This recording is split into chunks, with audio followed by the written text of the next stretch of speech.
আজ ৩ তারিখে রাজশেখর মান্থার এজলাসে যে গুরুত্বপূর্ণ মামলাটি উঠতে চলেছে আর কিছুক্ষণের মধ্যে শুনানি শুরু হতে চলেছে, সেই মামলাটি অত্যন্ত গুরুত্বপূর্ণ। কারণ 2014 যে প্রাইমারি টেটের যে ভবিষ্যৎ অর্থাৎ চাকরি প্রার্থীদের ভবিষ্যৎ কিন্তু নির্ধারণ হতে চলেছে এই রায়ের মাধ্যমে, এটি কিন্তু মনে করা হচ্ছে। এখানে মোটামুটি প্রায় 60,000 জন শিক্ষক এবং শিক্ষাকর্মী আছেন যাদের যে ভাগ্য সেটি নির্ধারণ হতে পারে, অর্থাৎ তাদের যে প্যানেল সেই প্যানেল বাতিল হবে কিনা, অর্থাৎ ওএমআর সিট যাচাইয়ের যে রায় সেইটি কিন্তু আজকে কিন্তু হতে পারে রাজশেখর মান্থার এজলাসে। এটি কিন্তু সম্ভাবনা করা হচ্ছে, কারণ এই মামলাটি কজ লিস্টের বহুত উপরে আছে এবং এই মামলাটিকে অত্যন্ত গুরুত্বপূর্ণ দিক দিয়ে দেখা হচ্ছে। তাই আগামী কয়েক সময় অর্থাৎ কয়েক ঘন্টার মধ্যে কিন্তু এই মামলার যে রায় সেটি কিন্তু আসতে পারে এবং 2014 যে প্রাইমারি টেটের ভবিষ্যৎ ক্যান্ডিডেটদের সেটি কিন্তু নির্ধারণ হতে পারে, অর্থাৎ তাদের প্যানেল গোটা প্যানেল বাতিল হবে কিনা। অর্থাৎ ওএমআর সিট আগেই বলে দিয়েছেন যে রাজশেখর মান্থার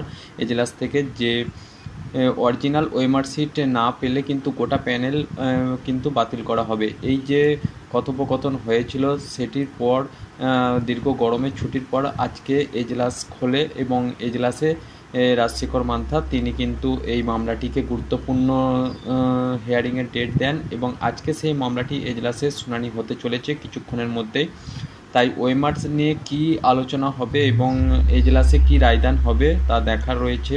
ইতিমধ্যে বহু চাকরি প্রার্থী তাদের চাকরি হারিয়েছেন এবং তারা কলকাতা হাইকোর্টের চত্বরে তাদের আবেদন জমা করেছেন যে চাকরি হারানো পূর্বে তারা যোগ্য এবং অযোগ্য সকলেই চাকরি প্রার্থীরা এই মুহূর্তে চিন্তিত রয়েছেন। তারই মধ্যে আবার নতুন করে ওএমআর সিট নিয়ে যে প্যানেল বাতিলের রায় সেটি কিন্তু রাজশেখর মান্থার এজলাস থেকে উঠে আসছে। এই মামলা নিয়ে বিস্তারিত কিছুক্ষণের মধ্যে আপডেট আসবে এবং 60,000 শিক্ষকের ভবিষ্যৎ কী হবে সেটি কিন্তু নির্ধারণ হবে।